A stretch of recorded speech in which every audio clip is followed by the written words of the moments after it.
Friends, today I am back with my new topic.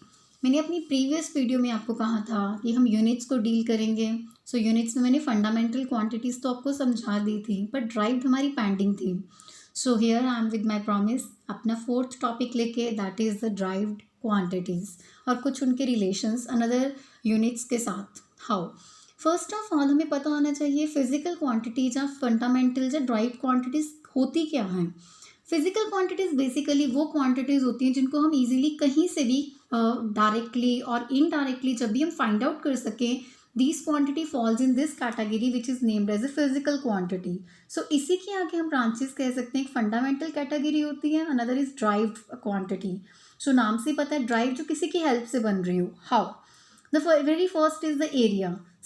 Twice a time by length, मतलब हम length वाला मैंने बताया हो आपको, अगर याद भी हो, मैंने कहा था उस दिन भी हम तीन फैक्टर्स को ऑलवेज कंसीडर करेंगे, मास, length and time.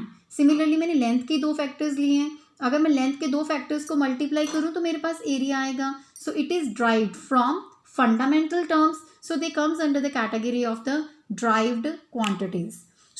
Area is equals to length into breadth. We know that, हमने पीछे पढ़ के आए हैं अपनी पिछली वाली वीडियो में। दैट इज दैट लेंथ के यूनिट मीटर्स में हम रिप्रेजेंट करते हैं। ट्वाइस अ टाइम आया तो मीटर स्क्वायर और CGS centimetre square. I hope आपको एसआई और सीजीएस यूनिट की बहुत अच्छे से डेफिनेशन क्लियर हो गई हो मेरी प्रीवियस वीडियो में। Density, this is mass divided by volume. Kilogram divided by metre cube with its CGS unit gram per centimetre cube. Acceleration, velocity divided by time. Similarly मैंने इसके यूनिट्स मैंने लिख दिए हैं। Force, mass into acceleration. कुछ कुछ terms आपको याद करनी पड़ेंगी। लेने को मैं ये भी ले सकती थी kilogram metre per second square, but force एक बहुत मेन टर्म है जिसको हमने बहुत बार सुना हुआ है। न्यूटन बैठे थे एक वृक्ष के नीचे, नीचे उसका फ्रूट गिरा, एप्पल गिरा, उसने ये सोचना शुरू कर दिया कि वाई इट फॉल्स टूवर्ड्स अर्थ या डाउनवर्ड ही क्यों है इसका मोशन। न्यूटन ने इतनी बड़ी चीज़ फाइंड आउट करके हमें दी थी। डेफिनेटली उनको ऑनर देने के नाम पे इसका यूनिट बेसिकली हम न्यूटन्स लेते हैं और CGS unit dyne. Please keep in mind, ये हम एक्सेप्टेबल नहीं करते kg metre per second square. Generally हम न्यूटन, जनरली क्या, हम हर जगह ही फोर्स को रिप्रेजेंट करेंगे in terms of newton and in CGS में डाइन। सिमिलरली वर्क को भी मैं रिप्रेजेंट कर सकती हूँ फोर्स इंटू डिस्टेंस के accordingly newton into metre, but मैं नहीं करूँगी। क्यों?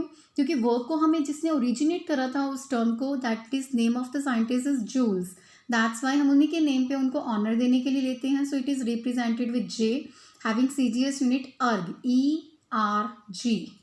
Next is the pressure, having a formula force divided by area. No doubt इसका यूनिट में न्यूटन पर मीटर स्क्वायर है, but we will never consider it. We always called it as a pascal, represented with PA। Similarly इसको भी pascal name के scientist ने evaluate करा था। But one of the main thing आपको ये पता होनी चाहिए, प्रेशर की तरह ही एक और टर्म आती है हमारे पास आगे जाके, दैट इज अ स्ट्रेस। कभी आप आगे बहुत सारी फिजिकल क्वांटिटीज़ को स्टडी करो तो आपको पता लगेगा। स्ट्रेस का फॉर्मूला यही होगा, फोर्स डिवाइडेड बाय एरिया। उसका यूनिट भी सेम होगा, newton per metre square. But please don't forget, उसको हम पास्कल्स यूनिट में नहीं लिख सकते, क्योंकि पास्कल की इन्फॉर्मेशन सिर्फ प्रेशर के लिए थी और हमें जो स्ट्रेस की इन्फॉर्मेशन है वो पास्कल ने नहीं दी। उसका यूनिट जो होगा वो न्यूटन पर मीटर स्क्वायर में ही होगा। The next term is the power, that is work divided by time. Joules by second भी हम नहीं लिखेंगे, that is the watt, that would be the best option. But उसके लिए जूल्स का हमने सीजीएस पढ़ा था, erg divided by second. Similarly surface tension, force constant, angular speed, angular momentum. आपको ये चीज़ क्लियर होनी चाहिए कि हमारे पास दो तरह के मोमेंटम्स होते हैं, angular and the linear momentum.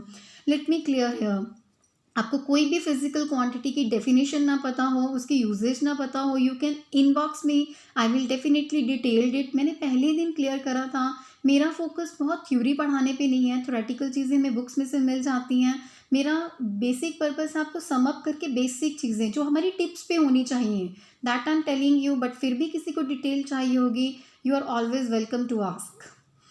Angular momentum is always represented with L, but linear momentum always represented with P. मैं बेसिक डिफरेंस दोनों का बता देती हूँ। वैसे जब भी कोई चीज़ स्ट्रेट मूव करती है, उसके अंदर जो फोर्स लगता है, दैट इज, मतलब जो हम काउंट करते हैं उसका मोशन, वो हम लीनियर मोमेंटम की टर्म्स में करते हैं। बट एंगुलर मोमेंटम में जब बॉडी अपनी ही पोजीशन पे रोटेट करना स्टार्ट कर दे, that falls under the category of the angular momentum. So angular momentum का formula linear momentum multiply distance, having formula this with in a CGS system. Temperature अगर आपको याद हो, this is one of the derived unit और fundamental. No, this is a fundamental unit. फिर भी मैंने इसमें लिखा आपको फंडामेंटल की डिस्टिंग्विश करना आपको आना चाहिए. अगर out of so many derived एक लास्ट क्वांटिटी मैंने आपको टेम्परेचर यहाँ पे लिख के दी कि आपको पता देखते ही स्ट्राइक कर देना चाहिए था कि दिस इज नॉट. बिकॉज क्यों मैंने इन सब के साथ इसको डिफ्रेंशिएट करने के लिए क्यों लिखा कि आपको ये पता लग जाए मैं कहीं पे भी इसका कोई फार्मूला नहीं लिख रही. आपको अगर ऊपर सब में नजर आ रहा है तो आप देख सकते हो ऊपर सबके फार्मूलाज हैं. सो जो फार्मूला बेस्ड क्वांटिटीज होती हैं these are the derived physical quantities, और जिनका कोई फार्मूला नहीं होता जो खुद क्रिएट होती हैं they are the fundamental quantities. और इसीलिए मैंने यहाँ पे एक फंडामेंटल लिखी ताकि आपको दोनों का डिफरेंस इजीली क्लियर हो जाए. और मैंने मेंशन भी कर दिया this is one of the fundamental quantity. Kelvin, Celsius, Fahrenheit हम बहुत इजीली सब कुछ यूज़ करते हैं. हम जब थर्मामीटर में अपना टेम्परेचर नोट करते हैं, जो पुराने थर्मामीटर्स आते थे दैट ऑलवेज फ़ारेनहाइट्स में होते हैं, जिसको हम कहते हैं 98 Fahrenheits, that is in Fahrenheit temperature. जो हम लैब्स में जनरली यूज़ करते हैं वो सेल्सियस और कैल्विन्स में भी हो सकती हैं. इन तीनों की कन्वर्जन भी अगर किसी को फाइंड आउट करनी हो या किसी को नहीं पता हो दे कैन इनबॉक्स में. नेक्स्ट एक की नोट आपको पता होना चाहिए. Any quantity divide by distance, उसको हमेशा हम ग्रेडियंट बोलेंगे. उसकी एग्जांपल मैंने दे दी है यहाँ पे. Let's suppose velocity gradient means velocity को डिस्टेंस से डिवाइड करा. प्रेशर ग्रेडियंट, इसका मतलब मैंने प्रेशर को डिस्टेंस के साथ डिवाइड करा है. तो आपको यूनिट्स आ गए. प्रेशर मैंने पीछे बताया था that is pascal divided by metre. So here is pascal per metre. कुछ मैंने इंपॉर्टेंट कन्वर्जन्स आपको यहाँ पे दिए हैं. आई होप आपको विजिबल हो अच्छे से और आप अच्छे से एंजॉय कर सकें. आप नोट डाउन भी कर सकते हैं. 1 bar is equals to 10⁻6 dyne. Dyne unit किसका था? फोर्स का. सीजीएस सिस्टम सीजीएस यूनिट था इसलिए मैंने नीचे डिस्टेंस भी सीजीएस में लिखा है. अगर आपको पता हो तो मैंने लास्ट में जाके पास्कल्स में कन्वर्ट कर दिया. सो हम पढ़ के आए हैं pascal is the unit of the that is belongs to power. So next is 1 joule is equals to 10⁻7 erg. पढ़ा था हमने एनर्जी का यूनिट. 1 newton 10⁻5 dyne. ये रिलेशंस बहुत इंपॉर्टेंट है, आपके बहुत काम आएंगे फर्दर क्लासेस में. सो प्लीज़ लर्न करने की कोशिश करिएगा. 1 इलेक्ट्रॉन वोल्ट में भी हो सकता है कुछ बच्चों को इसके बारे में क्लियर ना हो. मैंने लिख दिया ये यूनिट है एनर्जी के. सो बेसिक यूनिट हमने जूल्स पढ़ा था. सो मैंने कन्वर्जन यहाँ मैंशन कर दी. 1 electron volt is equals to 1.6 10⁻−19 joules.